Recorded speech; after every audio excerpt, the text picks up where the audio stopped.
Welcome to the Football Retro Podcast. The word welcome, I guess, is stretching it a little when you're an Australian in a place like this today.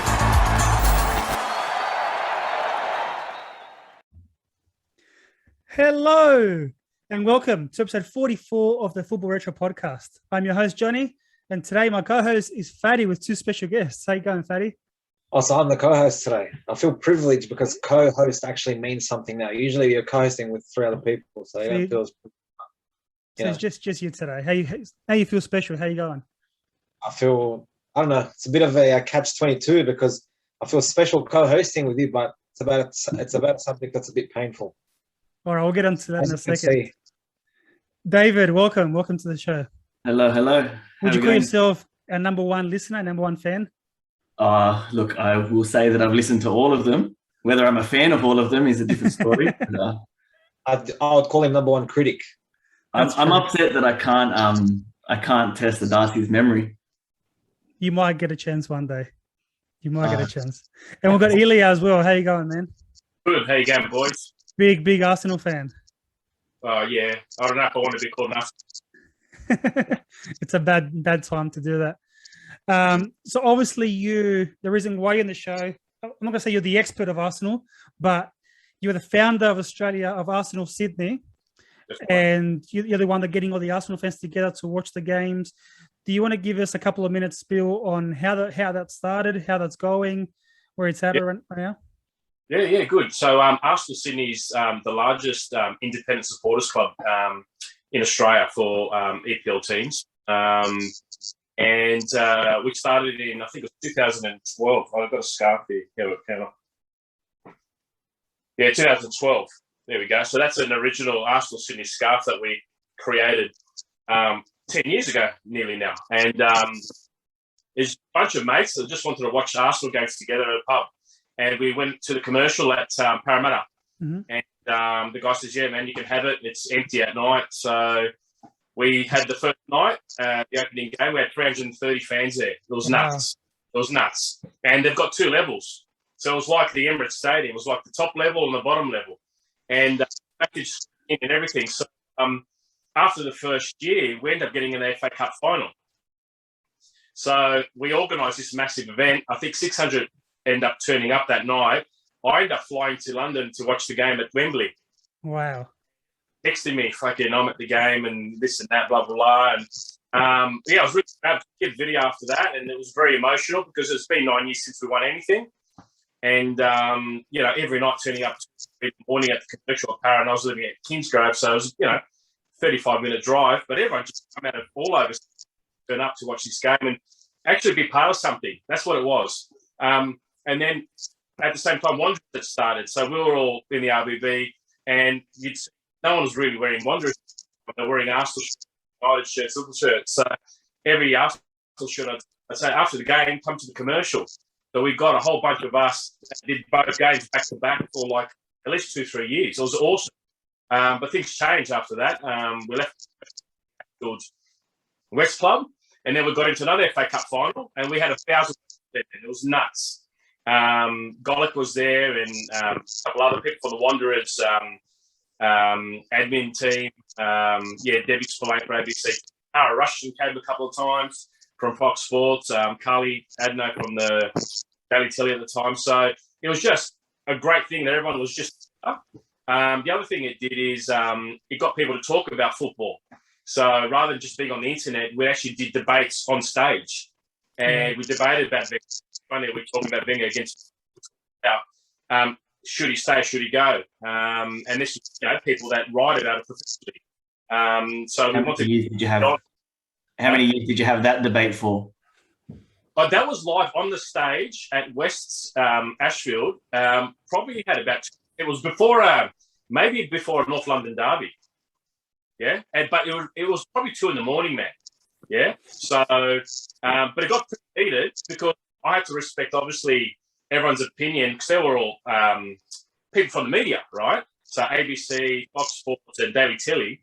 But I was the host, but I had to give my opinion as well. And you had a lot of sympathisers towards Wenger because he did a lot for the club, and others saying the results aren't there. And so what we're going to discuss tonight was what we have done face to face, and I enjoy that sort of because at the end of the day, it's an opportunity to share what you think and maybe try and, if it's based on just emotion, because football is emotion, isn't it? 100%. It's a good story. You know what surprised me as well? As much as we don't like Liverpool, I thought Liverpool would have a bigger supporter base. Maybe they're just louder. Maybe they're just more annoying on social media. But you just think the Aussie Liverpool fans are very outspoken. So I thought they'll have maybe they don't get together. I don't know, but I thought they have a larger following. Yeah, they do. So Robbie Farah, a good friend of mine, I took him to a game when I was living in London. He was playing for Australia, and he had never seen Liverpool play. He was a mad Liverpool supporter. I said, listen, I'm going to do you a favour. I'm going to get you tickets. I'm going to pick you up from the team hotel with all the Kangaroos there. I'm going to drive you up to Liverpool, and we're going to watch a game. It was against United, so it was a derby. And it was at Anfield. I thought, let's check out Anfield. I haven't been there before. And we got up there about 8 in the morning. We get on the beers and got into a protest. So they had a protest against their old owners. The Gillette, I think it was at the time, the Americans. They were getting rid of them. And we joined the protest, get all the fans there.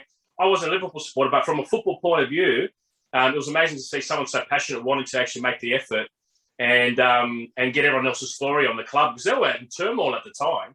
They've got a good history, but at the time they hadn't won shit, right? They won their first premiership, for 20-odd years, 30 years? Mm-hmm. What is it? Pretty long time. Mm-hmm.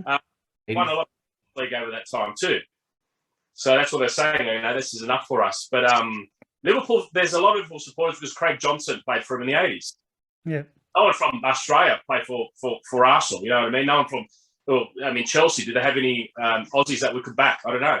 Bosnich, that's about it. Yeah, but, he was an Aston Villa goalkeeper. You know what I mean? We didn't see him as a United keeper where he was there for a year and a bit. Chelsea sort of. Obviously, when Schwarzer turned up on the scene, he changed the mindset a lot from how people follow nationalities, So all three of you are wearing your Arsenal jersey. Fadi and Ilya, they wear some Arsenal stuff at the back. Look, I thought I wear black just to reflect on the current state of Arsenal. This guy is already starting with the jabs. I thought you just wanted to discuss Arsenal and that, and not go jabs. But okay, I see where you're going with this. Nah, I'm neutral. It's good time. It's good timing that you guys will be. Why Chelsea? I started. Look, I'm not going to say I'm a fanatic of Chelsea. I'm not a big fan, but I started liking Chelsea when Zola, Hasselbank were there. I just liked Zola and Hasselbank, that up front combination. Yep. And then Roman came in, the Roman era came in. I was going to change. I was going to jump around clubs. Everyone was going, at that stage, everyone was going for Arsenal and Man United. My family, everyone was going for Arsenal and Man United. I wanted to be different. So I went for Chelsea, and then the money came in and I stuck around. Everyone's second team sort of was Chelsea in the late 90s, early 2000s there, that era, because they weren't really troubling people in the top four sort of thing, but they were a team that you wanted to do sort of well, and there was a lot of notable players there. People loved watching them. But then once Abramovich came in, Mourinho era, that's when I had zero tolerance for them. The term plastic fan came, didn't it? They were the original plastic fans. They started an era. They were the first team in England to have a continental team on the pitch from every other country but England. Okay. Yeah. They changed the whole. They had Vialli at one stage, Jimmy Floyd, Hasselbank. You were talking about players that had all this experience from Europe coming in and playing together as a team. Makelele, it was like having an AC Milan. You know what I mean? With AC Milan, we had all the Dutch players there at the time in the 80s. That was what they recreated. Petit, yeah. Yeah, so that's what people were enchanted with. So, Fadi, you're right in terms of everyone's second favourite team, because we could relate to the European football that we used to watch on SBS with these players playing on the pitch. Yeah, Arsenal didn't really have that at that time. They're still an English team. Under Wenger it changed. That's right. So how far can I go back? In the 90s. Do you know much about the 90s Arsenal era, Ilya? The George Graham. From the fucking 1886. So direct all your questions. We won't go that far back. So George Graham was there for a fair few seasons, right? He was.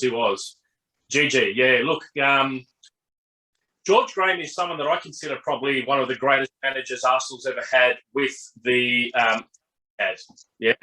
When you look at Wenger was very successful under two people that would never in a million years come back again. Bergkamp and Henry, yeah? If you had a team with those two in there, you're guaranteed success. Under George Graham, though, he threw out all the old players and he blooded all the youngsters in. So he took a big punt. And it took a couple of years to get success. So George Graham, while he got a lot of trophies at the end of that process, his name is not, unfortunately, it's still muddy because he got busted in taking money on some of the transfers. Okay. Yeah, so with the fans, he's still glorified as one of the best coaches ever, but because he had taken money, and we call that bungs in that speak, he doesn't get the full credit anymore. But people are warming up to it because now we've got nothing. We've got no managers that we can hang a hat on. So they actually created all this success. We got rid of Wenger. We got rid of Unai. We got, Arteta now. I'm not sure how long he's going to last. But then you go back to George Graham with no talent, and he smashed it in Europe. He smashed it in the league. He won it at Anfield in the last game of the season to get, in '89. So he's got he's created a lot of memories, a lot of people that will forever be there for us. You know what I mean? But it's a shame that he left on bad terms, taking cash. And a very different, memory coaching style, very, very defensive and it's where the 1-0 to Arsenal came from. Yeah, I've read something recently about that. That's interesting. I think on average, they did a review of all the 1-0s we ever did as Arsenal, and George is just slightly ahead than I think Wenger. That is interesting. But the thing is, the fans started that chant in the stands. And because of the stands, that became part of the history of Arsenal. Folklore. So that took over. So that's where a story is taken over by the fans. It's not necessarily statistically correct. I recently watched that documentary, 89, that Arsenal documentary on beating Liverpool in the last game of the season and the way they did it. After watching that, I feel like it's hard to compare, but a bigger and better finish than the Aguero goal. It was more dramatic, the Aguero. I feel like this Arsenal and Liverpool, because they were versing each other, made it bigger in that sense. Yeah, I agree on that. I watched that game in New York at a bar last game of the season, and we were having like 8 games on at the same time. And I think we were playing West Bromwich Albion, and we had to win, say, top 4. And top 4 for us was the trophy. Remember, Fady? Every season was our trophy. Last game of the season, we'll be up, waiting to see if we actually won that game. If Tottenham lost, if this happened, if this happened. So it was a lot of excitement for us, but it wasn't a trophy, right? Whereas you had Man City playing this game, and that was a superb, finish. But you're right, in '89, you've got to understand, Hillsborough happened, which was one of the biggest incidents in world football history. And at the start of the game, if you've seen the footage, they actually gave flowers to the team, the opposition. So the sting was not there. But you still had to win by 2 goals at Anfield, which dominated the 80s. So that whole dynamic between 2 big teams, Arsenal wasn't as big at the time. 70s, they were sort of doing stuff. They were starting to come back in the 80s. But that whole Hillsborough behind it made it a very eerie thing. The other thing was it was a Friday night game. So it was the whole world watched. I watched it as a kid. I was playing soccer for, I think, Camps United under 12s, and we had training, and then we went home that day.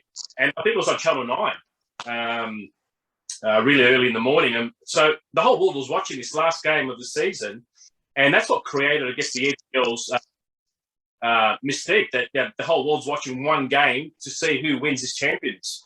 And that's why Arsenal and Liverpool do have a big fan base, because of that time. How did you become an Arsenal fan? But funny story. Back in Rig, and I was following Parramatta Eels. I loved the TV. I grew up. My mum said when I was born, I was watching TV in the hospital, and I'd have a backyard, and me and my brother would be playing games. But I followed Parramatta Eels. I watched it on the TV. I said, "Oh, that's pretty good." And then one Sunday morning, they had this show called. It was a soccer show. It was the replay of a game from the previous week in England, and it was on Channel 7 Sunday mornings, and there was a team wearing blue and yellow. But the ball was different. It was a circle ball. They weren't throwing it, they were kicking it. And the crowd had flags, and they were chanting. I'm like, this is crazy. This is like Parramatta, but with more excitement with the fans. and I fell in love straight away. It could have been Chelsea because they played blue and yellow. It could have been Southampton. They played in blue and yellow, but it was Arsenal. So chanting was Arsenal, Arsenal, Arsenal. So from that moment on, I was in love. And this is 1980. I'm 4 years old. So how did I support the team? I used to buy yellow socks or blue shirts, combinations of blue and yellow socks. My school team, when I was at school, my sports team was yellow. So I wore yellow for my sports. My school colours were yellow, a bit of green. So I had that connection. It was all about colours. But then later in life, I got into uni, and that also became this club that you can access on the internet.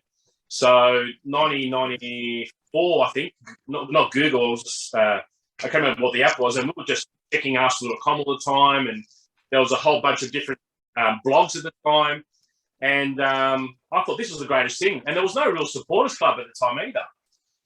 There was a bunch of guys, English guys, that were hanging out at Bondi, but there was nothing that we can get to and sit down and watch a game together and talk about it. You know what I mean? And then Fox, what's it? SBS, a Monday night replays. Remember that Monday night, an hour or so, late 90s? And then everyone started becoming a fan. And I thought, you know what, now's the time to start a supporters club. So originally I joined the Arsenal Australia one, which I think, Father, you did as well. Yep. And that was, you don't know any better. That's the club. You join the club. But there was no match nights, there was no meets, there was no nothing. And I wanted to make some friends and watch games together and, get people to maybe get some overseas, talk about the game and give us a bit of knowledge. Australians got a lot of enthusiasm, but we don't have the history, you see. And we wanted to maybe bridge that gap and get a bit of credibility. But when I went over there, I lived in England, they all thought we're the maddest fans on earth because we get up 2, 3 in the morning for a whole year. Yeah. So it felt good that something that started so long ago ended up with people actually respecting us. And that's the beauty about football, that no matter where you go around the world, someone supports. Yeah. It's not easy being a football fan in Australia. Yeah. In regards to the times. It's crazy, man. America was easier. It was still the sun up, Yeah. Fair enough. All right. So going back to Arsenal, George Graham, he actually won 2 titles for them. 89 and 91. He did. I've got every kit. So I'm not sure if I've got Arsenal's largest collection of memorabilia. So I've got a kit from 1970s right through to today. Every kit, yeah? Except one that we played once in 99 against Lons in Wembley for the Champions League, which you can't get. You've got to get it off a player, yeah? But I remember that game. Huh? I remember that game. We used to draw a lot. We used to draw Lons frequently. I don't know why in Europe. Always. Yeah. Yeah. It was like a thing. I don't know what it was. PSG, Lons, Marseille. We played a lot back then. Yeah. Was it 94? And then they took it off them, the European Cup. I don't know. That would have been before my Arsenal years, 94. Yeah. Well, this is just after George Graham left. So it was 89 really around 87. Yeah. So 87 is when Tony Adams, David Rightcastle. Rightcastle was probably one of the greatest players that who sadly passed away from cancer in 2001. I'm friends with his sister. But those players were playing for England at the time. And then Arsenal became good. So Arsenal and England became entwined, yeah? And then you had Dixon, who was playing for England. And you had Bold. And then, so the whole back line then. And then David became our goalkeeper, yeah, after the 89-91 period. So it was like England formed into Arsenal. And that's why Arsenal had all this success. But George Graham started it in the mid-80s when he started blooding these youngsters, 18, 9-year-old kids, end up captaining England, played for England 100 games. And that's what brought that success to us. 87, we were in a League Cup final, but that was our first cup final since 1980 when we lost to, was it Sampdoria, I think, in the European, I don't know what it was called, European Cup or some Champions of Champions Cup. They've changed the name so many times, but there was just all these dark days. And then all of a sudden, George Graham created this mentality, us against them. This is what defines George Graham. We are the most talented team ever, but if we fight for each other, we do the basics right, we play it smart, we're going to get the result, and he proved it. I really do recommend not just Arsenal fans, but football fans to watch that 89 documentary. It dives into what you're talking about earlier, about the 80s and where Arsenal's come from and a bit of history there as well. It's really good seeing the youth come in and do what they did for Arsenal. So George Graham leaves this whole scandal. Stuart Houston comes in. Yeah, a nobody. For one season. That was before Bruce Rioch, wasn't it? Yeah, one season. He finishes 12th that season. So that's happening in the mid-90s. By that stage, we are in 94-95 season. Then Bruce comes in, finishes 5th, which is not too bad. Why get rid of him? Bruce Rioch? Yes. Bruce's greatest thing was signing Bergkamp. That's exactly right. That's his claim to fame, I think. Remembered for. Seriously, once in a lifetime players. Yeah, Bergkamp coming. It's we tried to get Maradona at the time. Yeah, Maradona came in the 90s. Yes, you would have had a coked up Maradona. I'll tell you that much. He went back to Argentina, but he was at the time after. He was, yeah. And we tried to sign him, but the government didn't let us do it. It didn't happen. They just didn't want him. England didn't want him. They fought the Falkland Wars. We're going to have an Argentinian come. It was too political. It didn't happen. Bergkamp turning up was Rioch's greatest achievement. He wasn't really a coach that had the brains to make us a super club, but he was someone that was comfortable. Everyone was comfortable with him, and that was the good thing, that we needed some stability. Yeah, he gave us stability. But behind the scenes, David Dean, the vice chairman, he's the guy that sounded out Wenger before even this guy signed, Rioch. And Wenger had gone from France to Japan, yeah? And he knew it was going to be a big thing to get a coach that no one knows about, especially from Japan.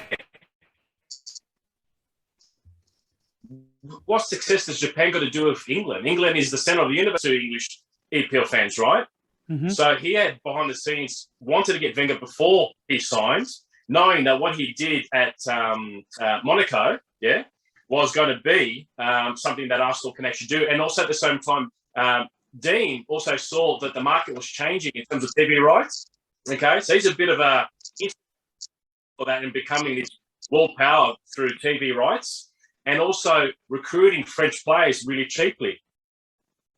I mean, Bergkamp at that stage was 11.25 million pounds for the mid-90s. Was it 11 million pounds that Bergkamp was bought for? Yeah, No, it was less than that. No, it was less than that. It wasn't a lot of money at all. He came from Inter Milan. He played a year and a half, 2 years, 2.5 years, nothing. It wasn't a major. It wasn't a major, claim to fame. Same as Henry. He played in Italy for Juventus. Nothing. It was nothing to talk about. He sussed these players out, knowing they're either going to have a longer career with us or they're playing the wrong style. And by giving them freedom, because in Italy it's very disciplined, isn't it? Yeah, playing from the back, it's a very disciplined game. Coming to England, a bit more physical. If you can play a game as counter, on the counter, and you've got speed, you can actually win every game. And that's what he did. So it's Dean that instigated all that behind the scenes before Wenger even joined us. Yeah, that was one of the most interesting parts of Wenger's biography. I don't think it was very good, my personal opinion.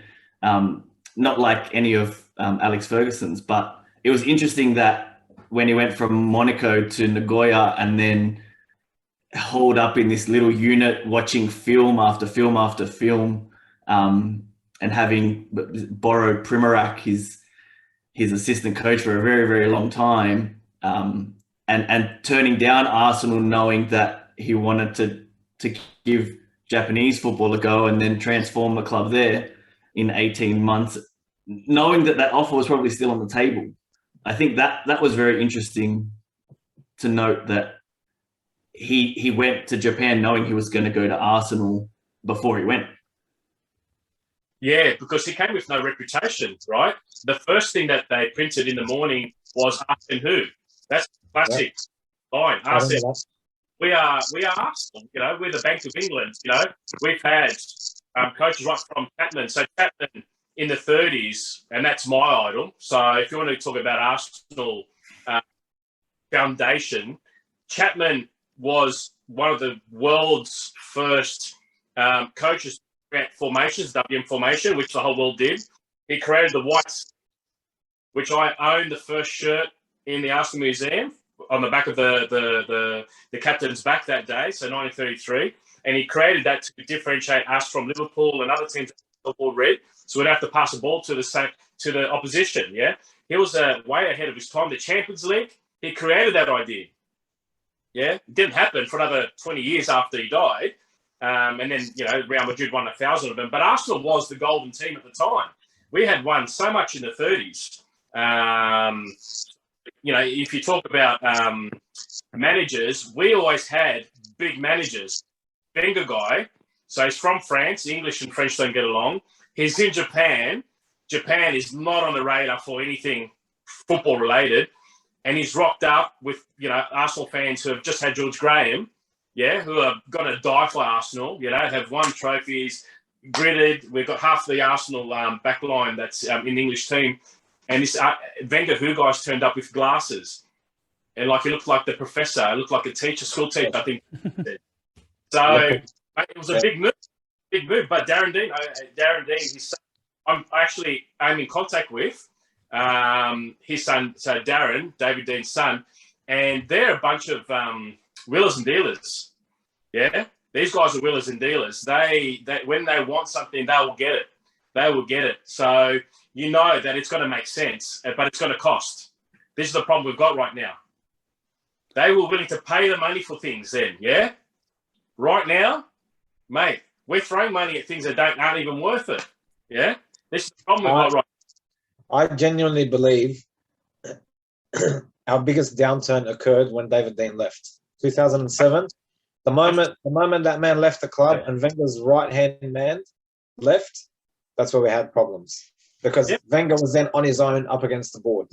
He didn't have that backing. I felt that no one was there on his side, and everything, his philosophy, everything that he wanted to do, he was on his own. It was him against the board. And slowly, that dynamic shifted away from him. And Wenger got vilified for it, I believe, unfairly at the end. Yeah, look, Wenger, we look at Wenger now, it's like an ex-lover, right? You had great times for years. It was fantastic. Great. You've done your honeymoon, gone on your holidays, and you've become stale, yeah? Yeah? There's all these other better-looking birds out there that are giving you attention, and the whole world has changed, yeah? So Wenger, unfortunately, didn't have enough support within the board to keep up with everyone else. His philosophy couldn't sharpen up because the amount of talent coming in wasn't at the talent that Henry and Perez and Vieira. That wasn't there anymore. Yeah, Fabregas was great, but he wasn't great for a long time. He was great in the end. Van Persie was only great in the end. He wasn't great the whole time. You know what I mean? So, whereas these other players were consistently good for a long time. Yeah? So he couldn't bring the cattle in. I mean, Adebayor had, a good year when we nearly won it. I think, was it in 2011 when we nearly got it? Yeah, was that the Gallus dummy spit year? Yeah, dummy spit when in the yeah. This is a Chelsea. We get all the Chelsea rejects. That was the problem, right?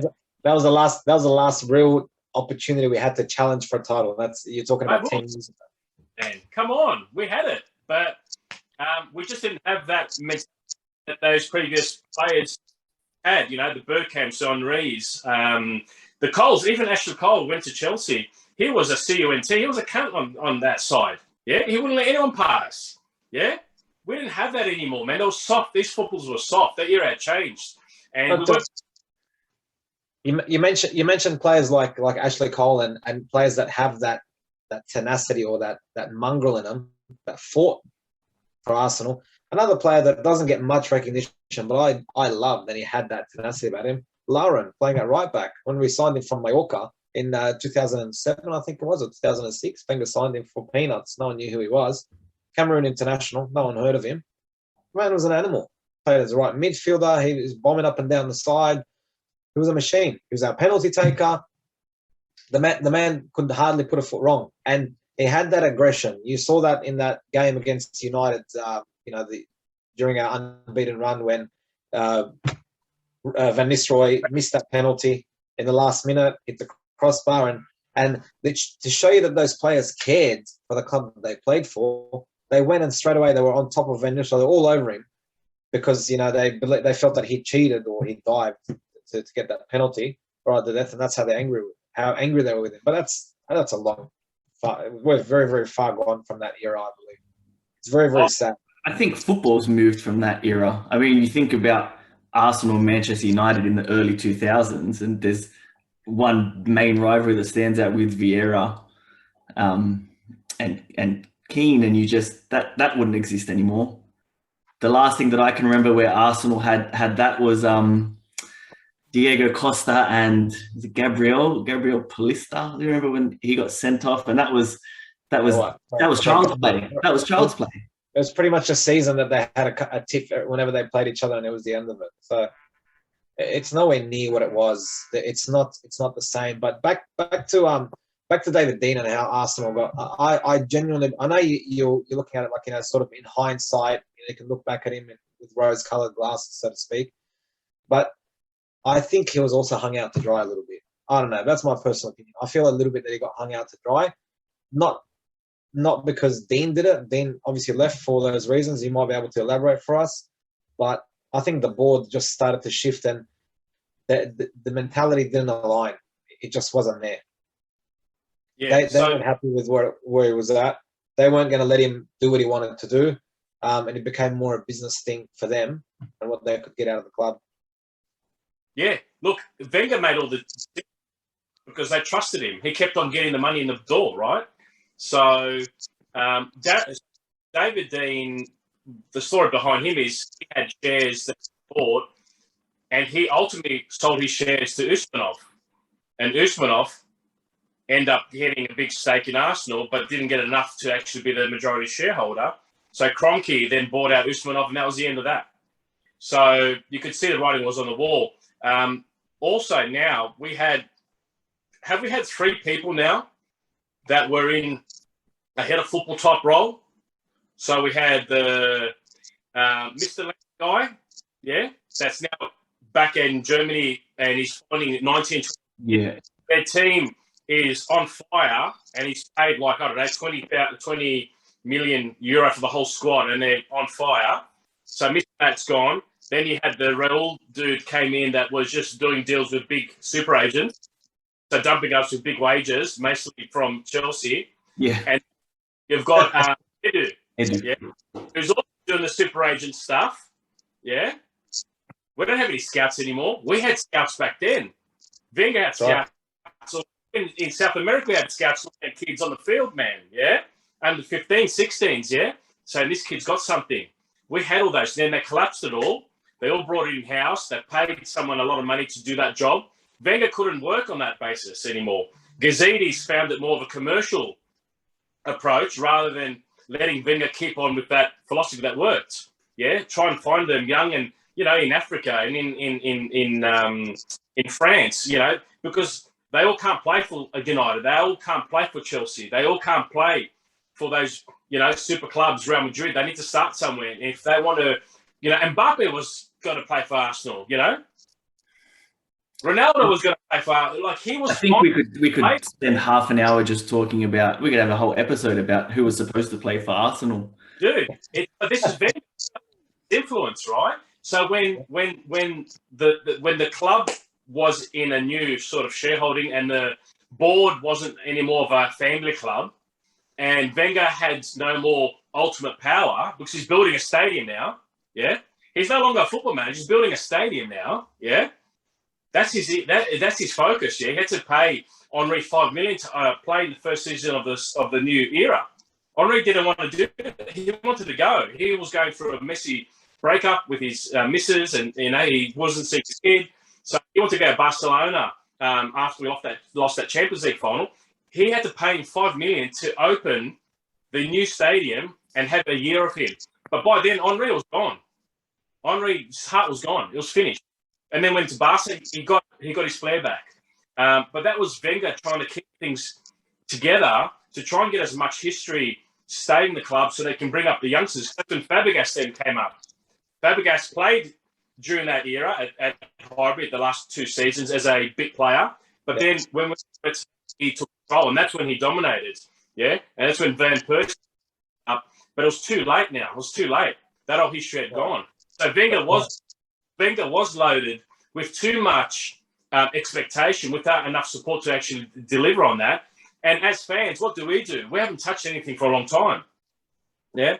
So who do we focus on? Yeah, players are easy to get rid of, in and out. But managers, we didn't want to be at Chelsea. Chelsea had at that time probably about 11 managers when we had one. Yeah. We didn't want to be at Chelsea. We didn't want to be at Tottenham. They had about managers over that period. We wanted to be up just one manager. But the results there anymore. The results, the top 4 wasn't a result anymore. Yeah. Everyone's winning around except us. So someone had to go. And that's the sad part to it all. Had the board been more ambitious and given Wenger greater support, I mean, they had the money. Kroenke is they've got money. Yeah. But it's the control and their motivation behind why they bought Arsenal is ask. We were talking. I would have said, I wouldn't have put it any more perfectly than you just put it, to be completely honest, because I've argued this with other Arsenal fans who are always, Wenger out. I understand at the time it was frustrating, as you said, because the results weren't there and we weren't challenging, and everyone else around us was winning. You saw Chelsea started to win, and United was constantly winning through that whole era. So it was difficult as an Arsenal fan, considering you already tasted that success. You had doubles, you had, the Invincibles era. So then to go and stop and have nothing, obviously was difficult. It was very, very hard. But that insight there is what a lot of people don't think about. They don't think that, hang on, what did Wenger be up against? What happened around him? The walls crumbled around him. And as you said, he tried to hold everything together while transitioning over to the Emirates. And I think also, like we were talking with the new owners, and you have Kroenke's not willing to dig deep into the pockets, and that's still a problem. And going back to Usmanov, I remember reading a quote about him when he was trying to do his takeover, and he said, give me my share or let me take over from the Kroenkes and I'll invest more than the Sheiks, because Arsenal was my life. And then I think he ended up going to Everton with his friend, his other billionaire friend. And that's when they started to bring in, the Ancelotti and the Rodriguez and stuff. And then you look at the squads that Arsenal had in those, mid 2010s, and you compare that to Chelsea and Man City and everyone else who was just splashing cash. And Wenger was still making shrewd purchases for the most part. I think one of the biggest things that he did wrong towards the end was probably the big contracts for Ozil and Sanchez. $350 a week for Ozil, for any player. It was ridiculous at that point, but Ozil knew that he could go somewhere else. He could go to a PSG because they were splashing cash and make that money. And I think Wenger probably had enough of players leaving him. There's so much talent that was getting to their peak and then being taken. And, Van Persie and Nasri, Alex Song, I even think was one of those players that had he have stayed and hung around, we could have had a little bit more success. But they were all leaving, and he put his foot down with Ozil, and I think it was probably the wrong player to do it with. But that was his final statement of trying to say, well, let me gain some control over I think the it's league. not. It's also something to mention here, and it's. I mean, tell me if you believe this is a coincidence, but in Arsene Wenger's first 9 seasons with Arsenal, we finished either first or second. The first 9 years. Okay, so that takes you to what, 2005 odds? Winning the FA Cup in 2005. Sorry, except for the first season. The first season was he finished third. But he didn't come in. He didn't have a full season. The Fair first enough. season. Yeah, but then it was first, second, first, second, first, second. Yeah. Yeah. till about 2005. That was towards the end of David Dean leaving. 06. 06 he finished fourth, which is So is amazing. that a coincidence? Is that a coincidence? I think it's too glaring, too obvious a statistic to be a coincidence. If Akram was here, he'll call you a conspiracy theorist. Oh, fuck it, man. Fuck it. Now, let me ask Well, you I this, think- guys. You guys are saying, and because from the outside, you hear us and Wenger are tired us. Back 5 years ago, Wenger are tired us. Why is it buying big players? Why is it investing? You're saying that he had control over pretty much the whole club, the finances. So who was in charge of saying, I want to spend $100 million on a player. I want to bring in superstars. If he wanted that, do you think Wenger would have done that, could have done that? Or was it against his own philosophy and values, and that's why he didn't do it? Against his values. He goes, we need to be responsible here. He brought in a wage system where everyone was very similar in tiers. So the top tier, if you're a top tier player like a Perez, Henry, Vieira, you'd have a similar amount of money. And if you're up and coming, you'd have that amount of money. And that's how we'll do it, yeah? We're not going to spend $100 million on someone that we can produce a similar result for someone that we buy for $5 million and then develop him in our way, yeah? So he was like an accountant in a way. And his greatest thing was selling half our players to Barcelona back in, when was it? What did we have? We had... Well, I believe it started with Overmars and Petit back in, what year was it? Who was the Dutch 2000? player? 2000, I think. Straight after the double winning year, I think 2000. Mate, we sold him 6 and 28 million. Like, it was a lot of money, yeah? Overmars and Petit, yeah? That was like, wow, we're selling to Barcelona? Wow, like, that's amazing. And then the next time that happened was when we're selling half our squad to Man City, when Adebayor went and, Nasri, that was nuts. I'm going, Wenger is smart because he knows those players aren't worth that. And City wants to have success really quickly. And these guys on the verge, they were on the verge of winning that title and they didn't. So his instant success, yeah? Just buy a whole bunch of players for a lot of money and you can get instant success. That was City's idea at the time. But Wenger, those two things, that created the reinvestment in the club to get players at a cheaper level to do that. Yeah. But then Pepe, that's $6 million. That's hard for me to understand. Do you know what I mean? I don't know how glaringly bad that overvaluation, because that wouldn't have happened under Wenger, you see? It was a statement signing. So Just to do a bit of a vote here, and so I can understand your views. In the last 2 years, for the three of you, I'll start with you, Fadi, then David, then Ilya. Were you Wenger in or Wenger out? Fadi, start with you. Prior to Wenger leaving, prior to his last season there, so maybe if you want to say... I'm talking about the last 2 years, his last 2 seasons. No. I started to realize, and I'll tell you why I started to realize. When you say no, well, you're Wenger in, is that what you mean? Yes. Okay. But I started to realize because I looked around and I thought, who could come in and do what he's done? Who can come in and change anything that Wenger's done or better it? I couldn't personally find someone available that would come and do that. Transition the club, the style of football that we played, do what he did in terms of a strategy of developing players, of making money for the club, building the stadium, moving, doing everything that he did.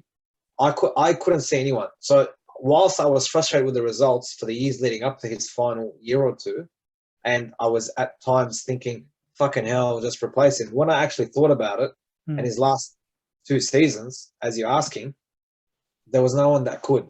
So you wanted changes to happen, but Wenger wasn't the change that was needed in Arsenal. No, but as Elia said initially, he's the person he's the face. You're not going to get mad at the board or get mad at this, especially not for us. We're not there. You're not there on the ground, face to face, 100% of the time there. You know, as you are now, for example, with the Wanderers, where you know the inner workings of what's going on. So Wenger is really the face of it. You don't get results, as you said. Players come and go, but one constant, people are going to say, "Well, it's the manager." David, Wenger in or Wenger out?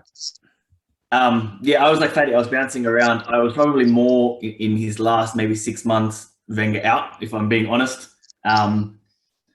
But I think we fall in love with the Arsenal. I know I fell in love with Arsenal late 90s, early 2000s based on the results, and looking back, it's not sustainable, especially with the model that he was afforded.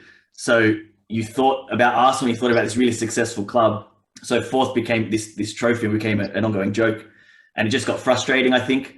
But yeah, it's now like it's looking back on an X and saying, well, maybe we had it good. We had it a bit too good. The grass is not always greener. The grass is not always greener. Ilya, in or out? Oh, mate, you know what? It takes me back to a time. It was very emotional, and I hated actually even getting on the Arsenal side, Arsenal Australia side, or just chatting with people about us, because it was all about Wenger in, Wenger out. It was just the joke of world football. And I was staunch Wenger in for a long time, because all these youngsters didn't know what it was like to be an Arsenal fan in the 80s. Nothing. And then George Graham comes in, we got stuff. And then there was nothing again. And then Wenger comes, and then we got the success, yeah? So I've always related to old school Arsenal fans from the 40s and 50s, and what they went through. We did nothing from 53 to 71. In 71, we won the double, Frank McClintock, yeah? Greatest thing we did after 17 years of no trophy, we won the title at Tottenham, yeah? 1-0. I'm friends with Frank McClintock. Yeah, I've been to his house in London. That is the pinnacle for me, yeah? Because I understand what it took to get finally the trophy. So all these kids want this instant success, and I couldn't blame them because they saw Chelsea and City doing what they did. United was always doing well, but by probably the last 6 months of his tenure, so the start of that new season, I just thought, you know what? It's like your grandfather has got dementia. He's left and you want him to have a good next 20 years in a nursing home, man, because otherwise the house is going to fucking go on fire. And that's how I feel sad. I wasn't ever angry with Wenger. You know what? I was never angry with Wenger. I have respect for people, yeah? I have respect for people for what they're doing beyond what we think their job is. And Wenger did more than just be a manager, yeah? I just started seeing that tactically, it wasn't happening, and just the groundswell of fans and the Wenger out thing and the AFTV, they just created a whole groundswell to say, you know what, we're done now. And that was it for me. It's a losing battle. You just got to stand quiet and wait for the next change and then see how it happens. And unfortunately, nothing really has happened. You always knew no matter who replaced him that we were going to go on this trajectory. We were always going to. It's the same as Alex Ferguson retiring. You just knew it was coming no matter who you got, unless you got one of those top tier. I mean, I was always hopeful. I was hoping Simeone might have come across. He was probably one person that was that, Wenger was always a one club man, or, stuck to his principles, and Simeone is very similar to that style. But you knew most, whoever it was going to come in and have an uphill battle. But you're talking completely different styles of football there. But that's what Arsenal missed. Yeah. Nick paid 40 years, doesn't he? Sorry? Yeah. Paid obscene amount of money, man. Have you seen what his salary is? He's the highest paid. I think he's one of the highest paid coaches in the world right now. Yeah. Paid by like 20 million or something. It was nuts. Right? Wenger was on 10 million, and we're arguing about it. Yeah. Right. Well, I respected his decision to always go year-on-year contracts as well, because he was true to himself, and that's why he retired. He said, "This is it. I can't. So I'm not going to sign another 1-year contract." Yeah, well, look, just on that point, and I felt exactly how you felt earlier. I felt it was very sad at the end. I felt embarrassed when the fans were hounding him and wanted him out. It was just a sad way to end his affiliation with Arsenal. Arsenal. It was a match made in heaven for me, and it was just very, very sad how it ended. But in saying that, I think there's a lot of blame on the club as well, in terms of Wenger was obviously never going to be there forever. But who was a fucking successor? Never. There was no one that was. They never groomed anyone. They never did anyone. Like, for example, Ferguson always said that what's his name? Moyes. David Moyes was going to be his successor. Blah blah blah. he planted the seed there. Granted, Moyes didn't succeed for whatever the reasons are. United, we're not going to get into that. But there was some sort of a plan. There was no plan for Wenger leaving. There was no plan. And it was an absolute shambles. And we ended up where we are. And it's disappointing that his tenure ended that way in such a negative manner because, I mean, look, love him or not, you know, whether you're a results-based person or you love the club because you love the club, or you've got an affection to it, or you've got some sort of tie to it, you can't doubt what Wenger did for Arsenal. Arsenal was always going to be remembered for that period and what he did, irrespective of before or after. I don't think it's going to be replicated for a very, very long time. So it's disappointing that it ended that way. And I look back and I think, fuck, what a missed. It feels so shit that it ended that way. Well, Fadi, you mentioned it before in a previous episode. I can't remember which one we're talking about. But I feel like that Arsenal and Wenger changed the style of football in the English Premier League, in the English league. But like I believe so. You think of England football, and you think of long balls, crosses, 4-4-2, like the typical boring English football. But then Arsene Wenger comes in with Arsenal, and people fell in love with that style of play, whether you're an Arsenal fan or not. You can't deny that that's probably the best football with Guardiola's Man City now that's ever been played in England, in the English league. Well, to be honest, when Wenger started to bring in the European players, you know, he obviously had Bergkamp, he inherited Bergkamp, but then he started to bring in the French players. He was criticised heavily in the media. Elliot can confirm that, you know, it got to a point where it was like, oh, there's only 3 English players playing in the team. And he used to cop it. The media used to absolutely hammer him and say, there's not enough English players in the team. Oh, there's only 3. Out of the 11 starters, there's only 3 Englishmen. David Seaman, Ashley Cole, and Martin Keown, or whoever it was at the time. And that's it. There's no other Englishman in the squad. And it was uproar. It was absolute uproar. But the style of football that he played, you couldn't deny it. That quick counter-attacking football was very exciting to watch. He transformed the English Premier League in those late 90s, early 2000s, that period there, and other teams started to play catch up. I believe other teams started to play catch up. Yes, United were dominant for a very big period, but Sir Alex Ferguson had his own style, completely different to Wenger's. Well, let me take you back. Wenger made people love football. Yeah, I agree. Let me take you back. Sorry, Elia. Favorite team.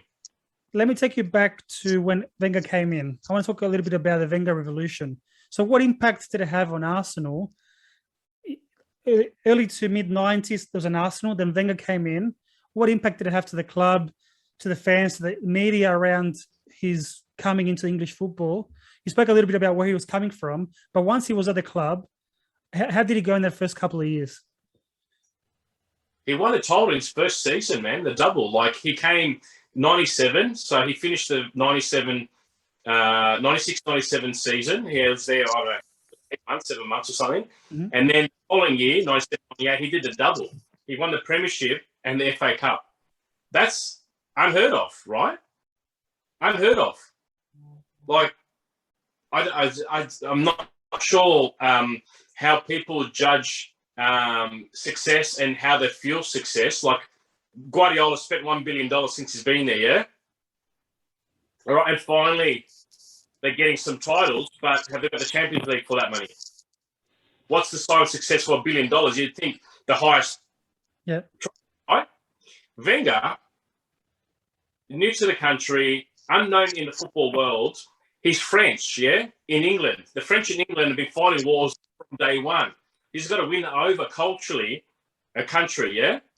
Yeah? That's to then win the double his first full season. I've actually got the home and away by Wenger and the team in my collection. And it's special because that start, I remember Ian Wright was in his last days. And Ian Wright was the pre-Henri, yeah? Ian Wright was that kid from South London, him and Rightcastle, that made it and was Arsenal's royalty at the time. They had no legs left. Wenger extended his career. He said, stay and you'll win with me, yeah? And he stayed, and it's what he did. And he did that for Adams. Adams won that year at 97-98. Adams said, he extended my life. Adams was the captain of England He was the biggest alcoholic. Yeah, he crashed his car on the way to the plane ride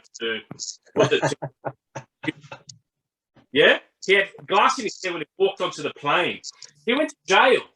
Yeah, he was the England captain. This is what Wenger picked up, and he transformed their lives. He changed their nutrition. Yeah, it became more important because back then you'd flog the ball up there, you'd have a big striker, and it'd be long balls and in the back of the net. He put the ball on the ground, and he needed the French players to do that because that was the style of football they were playing. Yeah, so he transformed, like Buddy said, he transformed football from nutrition, style, but also values. You know, he brought back values to that club. That England is all about values and customs. And Wenger, being French and old school, brought that back. And that's what fans loved because we lost all that. We had a whole bunch of managers that were trying to get results. We'd be near relegation, man, in 6-7-8, yeah? Like, there was no love for the club, love for the badge, love for the fans. Wenger brought all that back. That was the big difference. Big man. Let's dive into now post Wenger era. So look, obviously it was sad, it was hurtful for even neutral fans. So before I get into that, quick question: is there any truth behind the theories that even the club was behind the Wenger out push, the banners of the game? There's a bit of a obviously theories saying that some club members, some owners or members or whatever at the club were also pushing. Once again, all rumors, nothing confirmed, but stupid. Like a club is Wenger built the platform for what they were with that stadium, and before the success and competing for it. The club, if Wenger wanted to walk out, he'd walk out. He'd do his contract, he wouldn't resign and go. There was no pressure needed by the club to get rid of him. There's no chance. You know what? It was the era of fans thinking their opinion is really important. Yeah, it was an era where Arsenal Fan TV became this vehicle for anyone who's pissed off. Yeah, and that just grew globally because everyone then thought, you know what? We're not seeing any results, so you know what? Let's blow this up. Yeah, and then everyone just jumped on board. Yeah, let's do the revolution. It was the era of opinions. It was all social media. That's what changed, man. We didn't have any of that 20 years ago. You know, you didn't have any of that. You couldn't do a revolution back then. Games got turned out to a game. We still turned up to games. We had a season ticket holder line waiting list for like 20,000 people or something, man.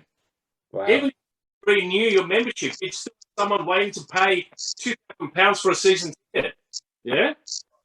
So it wasn't a club. It wasn't a club. It was just literally the era of opinions and being an easy target. And the other thing I have to say is, at the same time, Chelsea had a billionaire owner that spent money. City had a billionaire owner that was spending money. Yeah.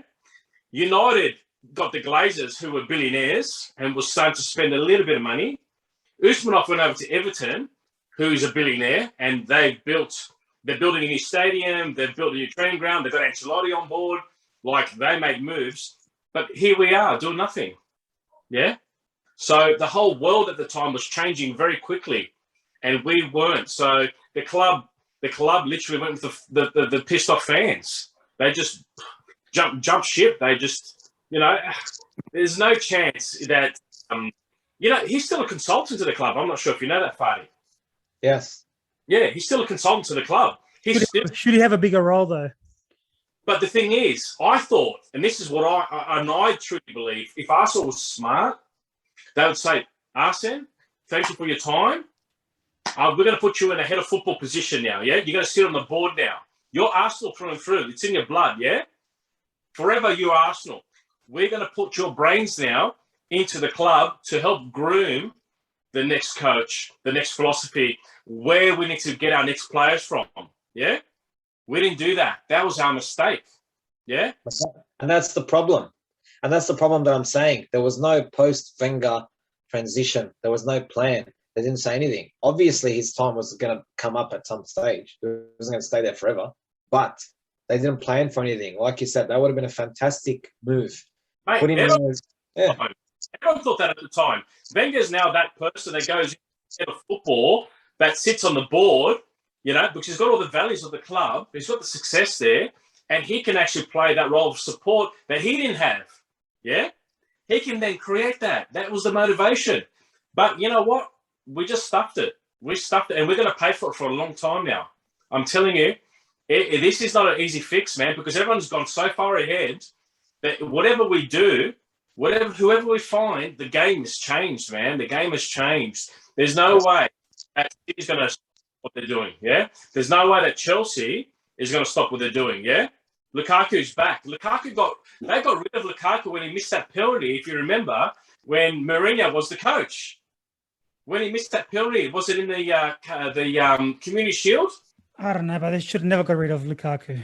No, but they got rid of Lukaku.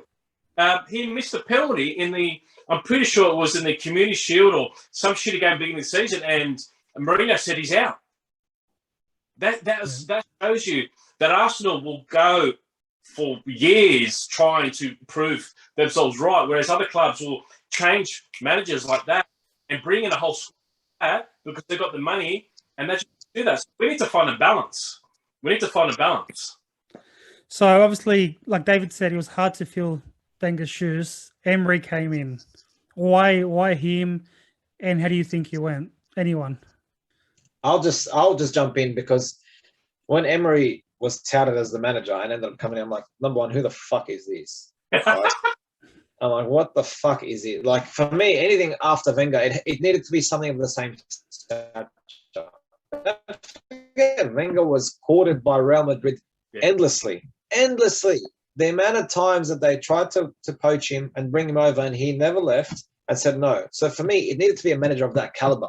Emery is not a manager of that caliber, with all due respect. Yes, he had some success prior to coming in, but not to that stage. Not a club the size of Arsenal, or to propel us, past the stage where we've been stuck. Because we've progressed as a club, we came to a place where we've plateaued, and then we got stuck. That's when Wenger left. You need to come in. You need to bring a manager in that's going to take you that next step. I didn't believe Emery was that at all. I think he was a headline because he managed Neymar at PSG, and that was it. I think he's come from PSG, and look, he can manage superstars in a farmers league and take them. I mean, I reckon I could coach PSG this year, especially, and take them to the league and title. Come on, it's not hard. Relax, Pochettino. But I think that's what they were able to sell. They were able to say, look, we're bringing someone in from a club that's just spent hundreds of millions of pounds or euros. He is world-class because he managed a couple of world-class players. But before he was at PSG, he won, 3 successive Europas? Sevilla. With Sevilla. So he was a European champion winning coach as a sales pitch, even though it was second tier. And that's where we were. And that, I think that there were better managers out there. And I think most Arsenal fans were hoping for. Were we willing to pay, though? This is the question I'm going to ask. So Arsenal's been quite on transfer. Obviously, Wenger's salary was very consistent. He was paid better pay, but he was getting commercial gains from staying in Champions League each year. So he was justifying his big salary, which is great. It's good, But I think that they bought a resume. So they bought his resume. You've won 3 Europas. Okay, we're missing a Champions League. This guy knows how to play in Europe and win it. Let's just buy that and transplant it, like a heart transplant. What ended up happening is culturally, if his English ain't good, if the players don't play Spanish-style football, very tight, it's not flair football, it's very disciplined football, how far are you going to get? How long are you going to be before you then next? What happened? Was it 18 months? But he did come in and make some waves. What did he go 20-something games undefeated in his first? It didn't feel like it, though. That's the problem. No, it was a lot of draws. I think half of them. It didn't feel like we were actually winning the big games. You know what? When Arsenal's doing well, when we're beating Chelsea, yeah, when we're beating City, when we're building United, when we're doing that consistently, then that's when we know Arsenal is. When we're getting these draws, or we're at home and we've got missed opportunities, or we beat up second tier teams 7-0, and we think that's a top season, mate. It's not. That's just masking it. Yeah, that's just masking it. So we bought a resume that had a European pedigree. That we're hoping that it can translate into our club. But you know what? That culturally takes time. You need the right style of players for that. Yeah, which we didn't have. We had the same squad. He didn't really bring anything big into the club that changed the way we played. You know what I mean? And look, I feel with Emery that Arsenal did the same philosophy that it does with its players. They bring a superstar, bring someone that will develop into the role. Yeah, but you can't do that. You can't do that when you're trying to, as I said, we reached the point where we almost hit the crest and we've sort of plateaued. The thing missing for Arsenal is challenging again, for the Premier League and that elusive Champions League. Wenger couldn't get us there, got us close, couldn't get us there. You need to go that next step, not backwards. And Emery for me was backwards.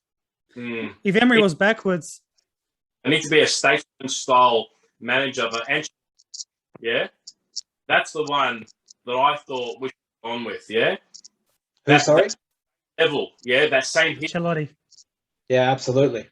Yeah, that's a person to stay for the next 5 years and said, you know what, we're going to spend 150 million on these 3 big players to help these youngsters know what it's like to play in Europe and in England and to beat Chelsea and to not worry about City and their money. Yeah, because he does that for his teams. Him turning up to Everton, that showed how the lack of ambition Arsenal had. Yeah, yes. Everton had that type style of manager, yet we can't. We've had Freddie Ljungberg. Yeah, it was a great play for us, but as a manager, come on, that was just a bit too much. Yeah, it's taking the piss. That's taking the piss. Too much. It's taking the piss. Where is that statesman style manager the world respects, that players respect? If you've just retired, players don't really respect you that much, man. If you've been a coach for 20 years and you've won the Champions League a couple of times and lost them, you've dominated in England, in Italy, and then in Spain, then you will listen to this person. These managers, what are you going to listen to? What have they earned? What do they bring to the table? That's the problem there. Yeah. Here's my other thought. I think when Wenger was gone, the club realized that they had an opportunity to take control back, and you had the Cronkies, you had Josh Kroenke being placed on the board to then make footballing decisions when he wasn't a football person. You bring in Ancelotti, who's going to have that strong personality and take over the club, rightfully so, because he's has that type of pedigree. And Arsenal kind of avoided that. And I think they've done the same thing with Arteta, is they're avoiding someone who's coming in and going to tell them what to do, because they want to gain that control that they didn't have for a lot of Wenger's reign. You're absolutely right. Why it is a step backwards. Yeah, a club of Arsenal stature to not be able to attract a big manager and a manager who's going to command the respect of the playing group.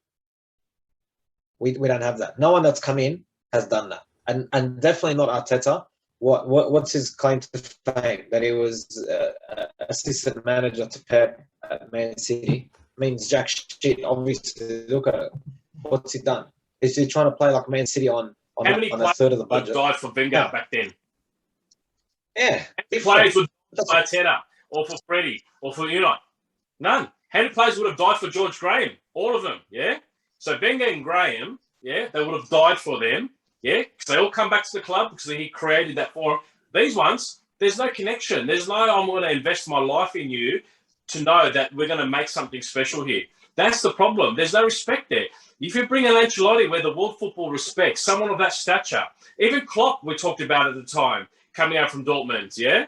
That would have been amazing. But Dortmund was like Arsenal. That was the problem there for me, is that they were always second fiddle to Bayern, and they haven't really got what they wanted. They were a selling club like Arsenal, yeah? So I thought, you know what? If you pay Ancelotti, Klopp. Look at Klopp then, what he did at Liverpool. So it's bittersweet, man. It's bittersweet. But we know that the club's owners weren't treating it as a football club. It was more of a commercial club that had football. They changed the actual priority. Yeah. The problem is now we don't have the Champions League money, so we don't have the budget. Yeah, and we've gone through the lockdown. Yeah, so they haven't got fans. So now they're starting to get the fans back. So they're actually now catching up on getting back where they were 2-3 years ago with a manager that I think, unfortunately, now is going to start. The fans are going to lose patience with again. It's going to go back to this day. It's going to be Unai again and Freddie again. Yeah, and we're going to. What are we going to do then? We're going to get another manager that's going to be a €5 million, salary that hasn't got the respect of fans that retired 4 years ago. Like, seriously, man, it's something big has to change, and it's with the owners. No matter who. Don't forget as well, the importance of a big manager is the ability to sign big players. 100%. Wenger attracted a lot of players because they wanted to play for him. The style was attractive. They wanted to play under Wenger. Not because they wanted to play at Arsenal, they wanted to play for Wenger. Now, tell me who Arteta can attract. Even if he had, let's say they said, here's $100 million, go spend it on one player. They won't come. Well, you saw that at Everton. James went to Everton not because he wanted to play with Pickford, but because Ancelotti was there. So that's right. That's right, and that's the attraction behind a big manager that commands that respect. We're going to struggle to attract players now, and that's why it's great to have emphasis on the young players. You know, the Emil Smith-Rowe, the Bukayo Sakas, and whatnot. That's fine, and they're for the future.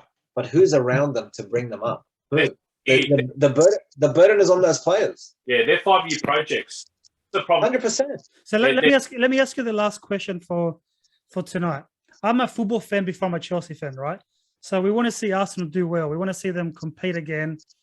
You're a liar. I promise, earn the title of European Super League team. No, but for the sake of football, especially English football, it's healthy to have more teams competing. And Ilya touched on the owners. What needs to happen? What needs to happen for Arsenal to come back? I'm not saying back to the Invincibles days, but to be a top 2, top 3 sort of club in England. I've got the answer. It's one word. Look at Leicester. Look at Leicester. Kill the owner.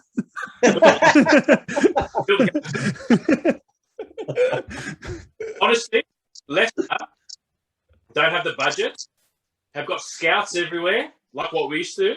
Yeah. Won it. Yeah. They won it. Yeah. Yeah. Did they win the FA Cup recently as well? Last season. Yeah. So their squad, was picked at, like City took over, is it Mahrez? Mahrez, Kante went to Chelsea. We almost signed Vardy. They still survived.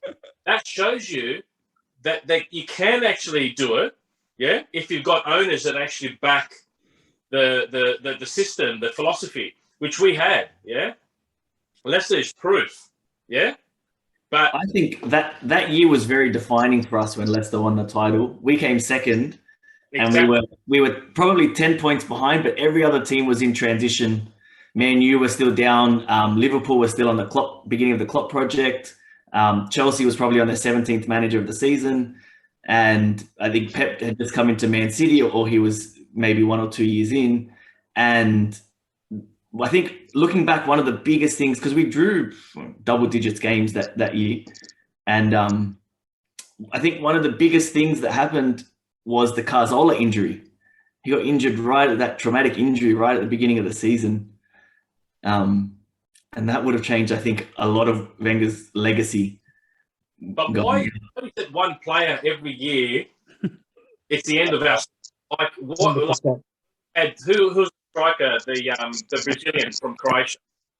Eduardo. Eduardo was the greatest striker that season in the EPL. Had that leg snap. Yeah. Cazorla has a fucking awesome season. Gets injured. End of our season. Yeah. It's always taken one player to end our season. Like, why have we been just had enough to get there, and then one player just ruins his whole season? It shows there was no depth in that club. that we've got all our eggs in one basket. Whereas if Henri had got injured, I still think we would have done something without him. I still think, while he was the greatest, that team played like a team and had belief, yeah? That kill on that pitch against United and all that. That hunger and that mongrel was there no more. That's the problem. So in one word, earlier you said change the owners, and then change will happen. Fatty, what do you think?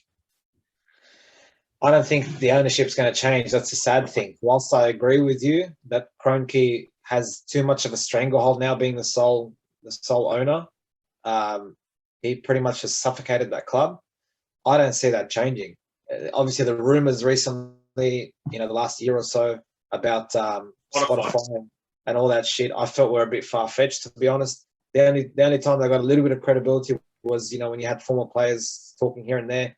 I told the boys, off the recording, that I think that's dead in the water, died in the water, obviously, with other players' interest. Vieira now is managing at Palace, and not that he's going to do well, but regardless, I think we're going to be stuck in this lull for a few years yet. And I think it's going to take something like the fans uprising, as they did with the Super League.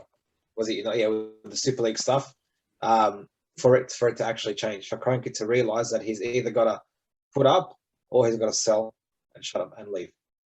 I don't think it'll change under his thing. He's gonna milk it for as long as he can. David, do you agree? Yeah, I think every Arsenal fan is looking at the owners and saying, they'll turn around and say they spent the most in the EPL this season, but we have to overspend because no one wants to play for Arsenal or Arteta.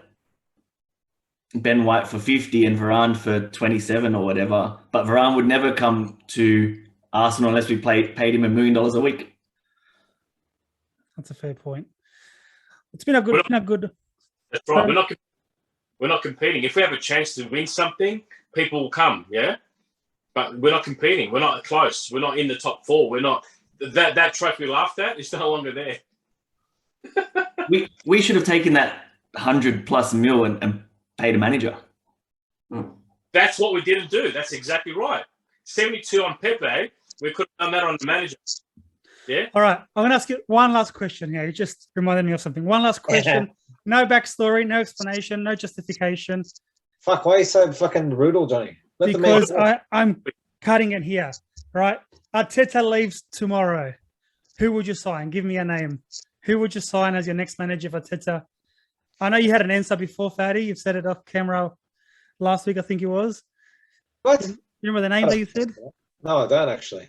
I say a lot of things when I'm angry. Who was? Yeah, he said Conte. Yeah, that's what I was saying. Yes, Antonio Conte, that's right. He walked into Chelsea and did what he did. Mm-hmm. Inter. Juventus. Did it again at Inter. You know what? You know why I said Conte? Results aside, the type of manager that he is, that commanding respect, you feel like he'll come in and command that dressing room. Arteta technically can still be playing, in the A-League or some shit. He's technically still at that age. He's not a manager that would command that respect. Yeah, Conte has a style. Arteta doesn't. Fuck the style. Just he needs some leadership. Yeah. On that note, guys, thanks again for tonight. It's been great. It's a good discussion. I actually enjoyed it, and like I said before, I hope Arsenal come out better and stronger in the next. No way lying. Don't lie to the people, mate. How much of Chelsea? Seriously. Sorry. How much of a Chelsea are you? You can't be with. No. Like I said, I had to pick a team back then. I had to pick it. One of my brothers went for Man United. The other one for Arsenal. I wanted to be different, so I picked Chelsea because I liked Zola and Hasselbank and those players. I wouldn't call myself a Chelsea fan. If I had to pick a team, I'll pick them, but I'm not in love with them. I've got my own teams that I support. You sent me a message this morning of Lukaku going like this. You telling me you're not a fan? Did it piss you off? His favorite pastime. He loves it.